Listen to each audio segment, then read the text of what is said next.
and welcome back to Being Bethany. I'm back. It feels so good to be back. I really missed you guys. I really missed filming actually. I'm sorry about last week. It's been a tough couple of weeks, I have to admit. Just mentally, been all over the place, emotionally.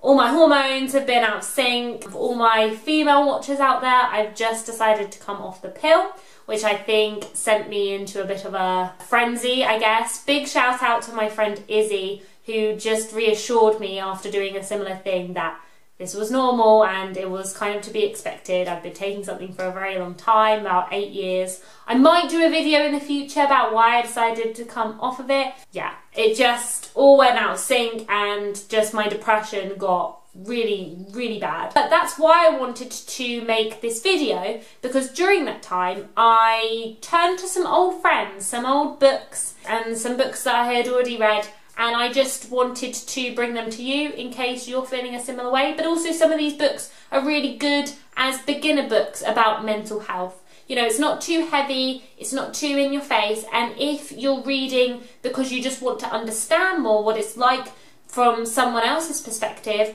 then I think they're really good too. But before we get started, please hit that subscribe button, join the community of small steppers. I'm back, baby, I'm ready to keep going, I'm ready to spread the love with you all. Let's keep pushing to 100, and yeah, don't miss out, join the crew, join the crew. So yes, the title of this video is 3 books that helped me through depression.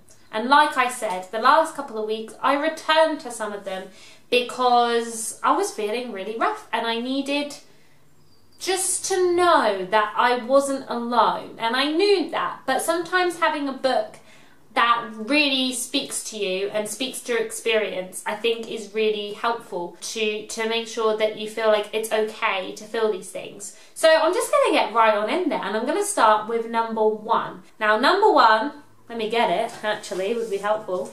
Excuse the post-it notes, but I want to read the bits from it. So yes, number 1 is this book, Reasons to Stay Alive by Matt Haig. Now there'll all be links down below for these along with other ones. I keep like a little book list in my descriptions most of the time as well. So Reasons to Stay Alive, Matt Haig. I really love this book. I really like Matt Haig. I have him on like Instagram and stuff, and he posts just really good things to say about mental health really, and sometimes on a day when you're feeling a bit rough, you look at it and you go, oh, I actually needed to hear that. I read this book a few years ago. I actually bought it when I was at uni and when I was really struggling with my depression. And I decided to read it again a couple of weeks ago because, yeah, as the title of the book says, it might sound quite dramatic, Reasons to Stay Alive, but this is his story of his depression and his anxiety, which got really bad when he was 24. Now, rereading this again at the age of 24 right now was quite a moment for me, and it was actually quite encouraging to know that he had been through this stuff at this age, and now, years on, you know, he's married, he has kids, he's written more books, and he's still here. As a first one, I think it's really good. It's not too long. The length of the book as well means that the pages are quite short. Fairly big writing, which I just think helps. For me, when I'm struggling with depression, I find it really hard to read, just in general, and concentrate. So I think he's been really mindful of that. It's half his story, so it plods along, and then there's snippets in there, which are just little things to, like little lists, or like things depression says to you, or things like, oh, there's a bit that it's how to support someone with depression. So it's going along in order of his story, but it's interjected with thoughts and lists and things like that, which I thought was really useful. Now, I wanted to read a few snippets out to you because, I don't know, they're just really poignant, I think, and what really helped me. The bit at the beginning, I think, is just really good, because he says, this book is impossible. 13 years ago, I knew this couldn't happen. I was going to die, you see, or go mad. One of the key symptoms of depression is to see no hope, no future.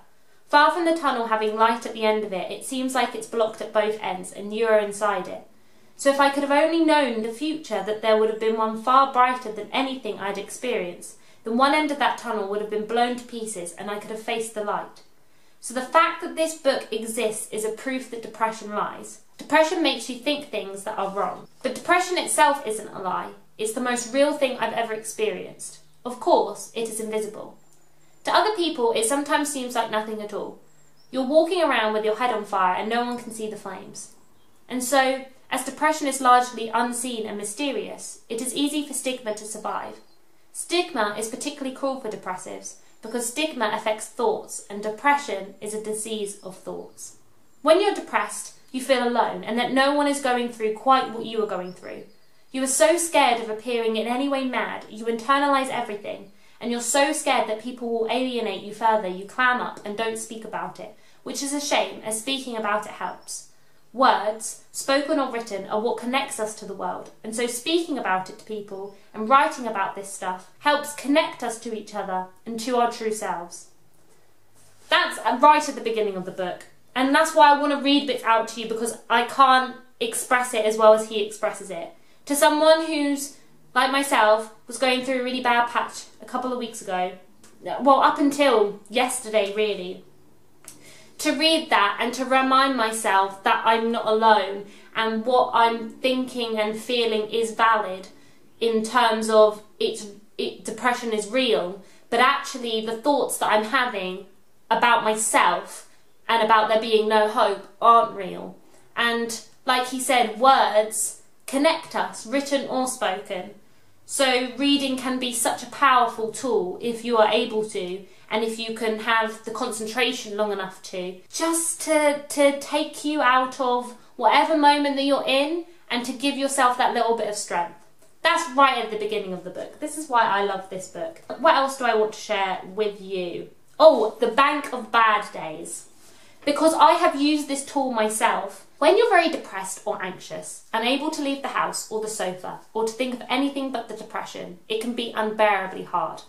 Bad days come in degrees. They're not all equally bad, and the really bad ones, though horrible to live through, are useful for later.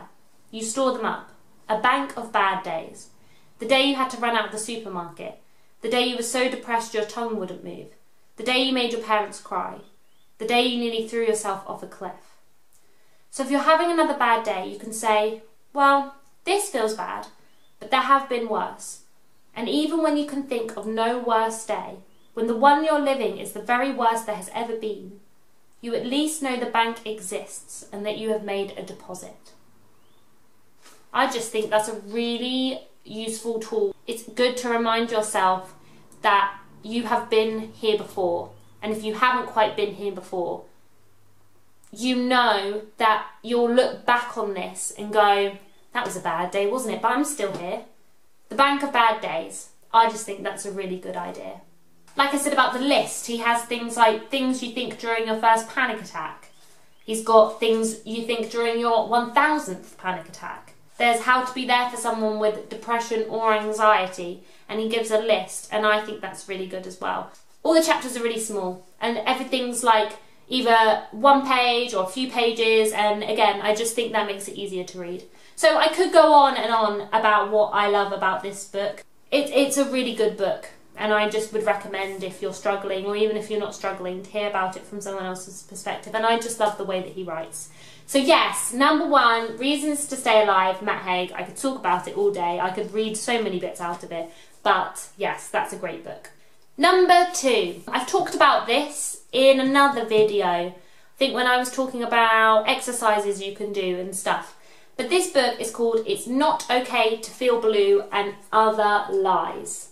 Now, it's curated, I think that's how you say it, by Scarlett Curtis, but it's inspirational people open up about their mental health. So it's lots of different people, and we've got people like, and I'm going to read in a minute, Davina McCall in there, Sam Smith, Fern Cotton, Naomi Campbell, Reggie Yates, and then we have lots of people who, you know, journalists, TV stars, activists, all sorts in here, and they've all written very small chapters about mental health. It's split into, I think, about 5 sections. So things like, it's okay not to be okay, it's okay to be vulnerable, it's okay to shout, it's okay to ask for help, and it will be okay. And then within that, they have little chapters, all written by different people. So what I loved about this is that I finished it now, but I was reading it for quite a long time. I was like going in and out of it. And again, I think that's really good when you're struggling with reading at the moment, especially if you're in a depressive episode,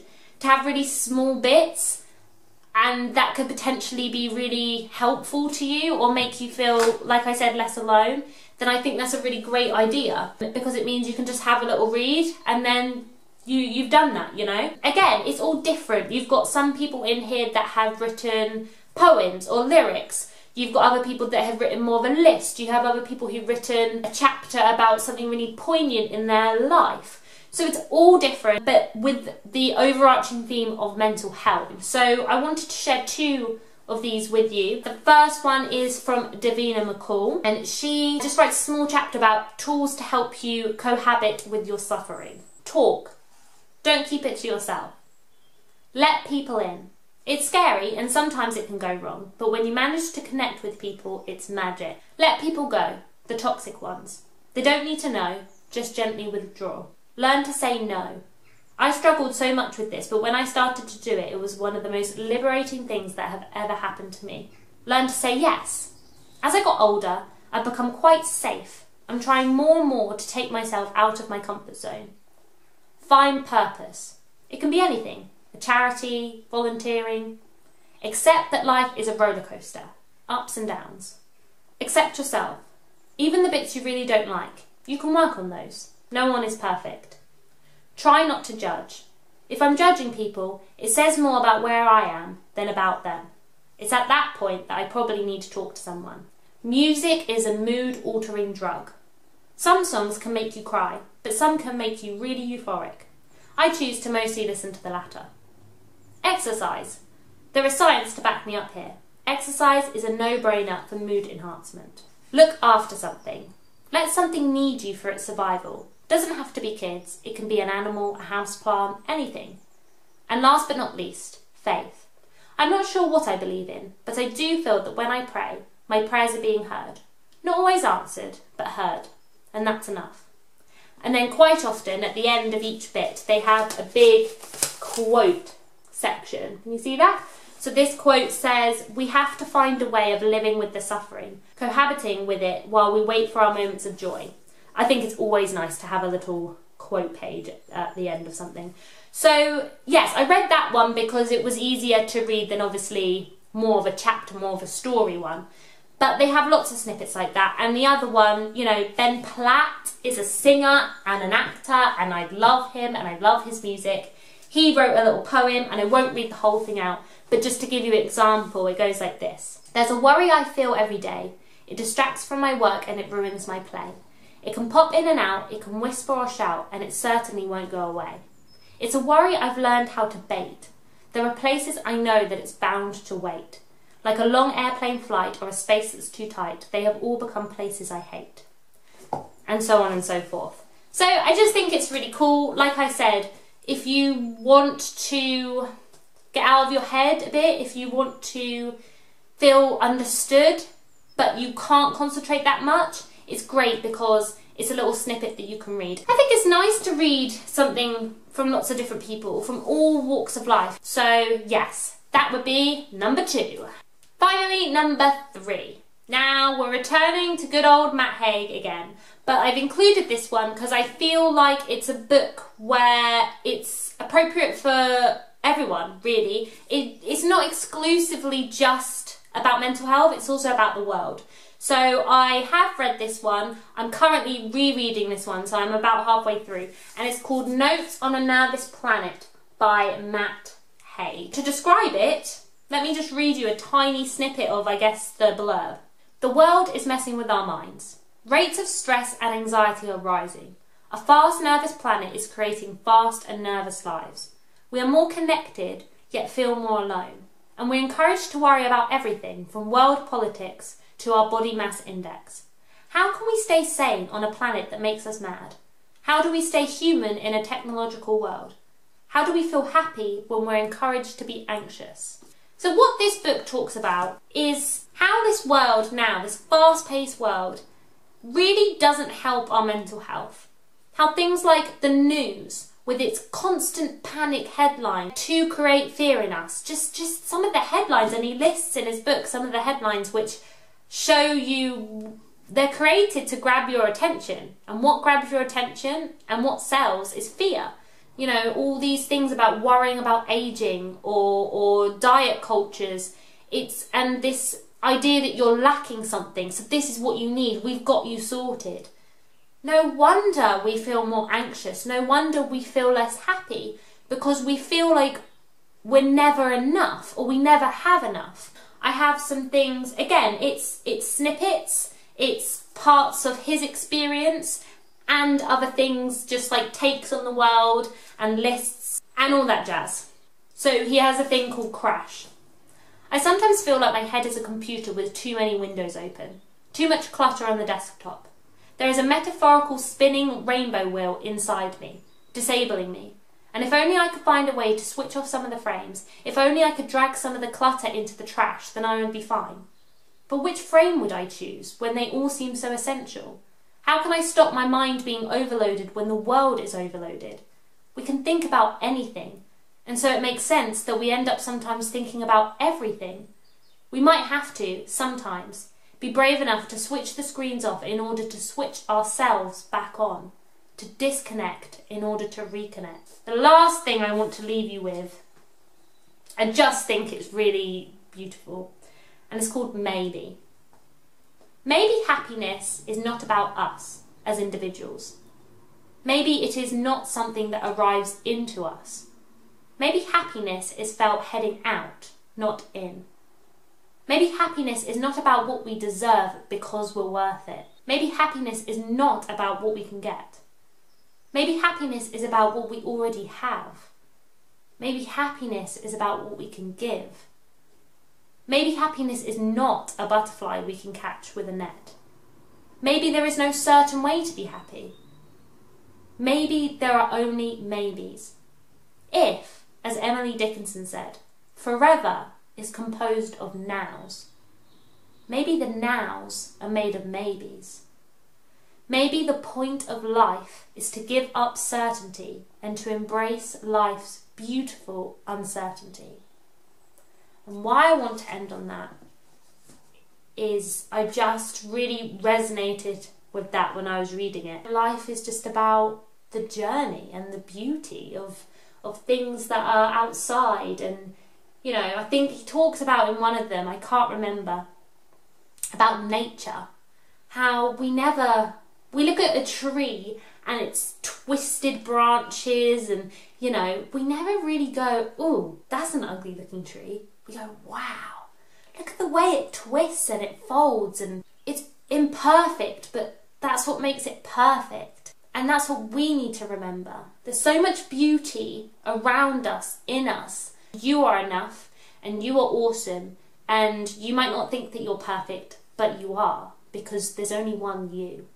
So yeah, I just feel really inspired by these books, and I just wanted to share them with you. And I wanted to share some snippets with you as well, because like I've said before, sometimes when you're struggling it's very hard to read. It's really good to be back, and it's really good to be chatting with you all again. I know I say that as I'm talking to a camera, but I really do feel like I'm chatting to you all. So I hope everyone has a lovely day. I hope everyone has a lovely week. If you haven't already, hit that subscribe button, and I'll see you very soon. Bye. Because I was... I tried to change, but it's okay. Okay, what am I doing? What am I doing? Okay. Yeah, I wanted to make that point, because he makes that point in Reasons to Stay Alive and this book, and that something...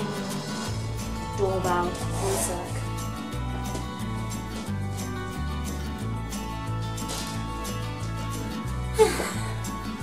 I'm back. Very nice man talking about windows, but I swear every time I film, the doorbell goes. But we've got a blooper now, so it's okay. Where was I?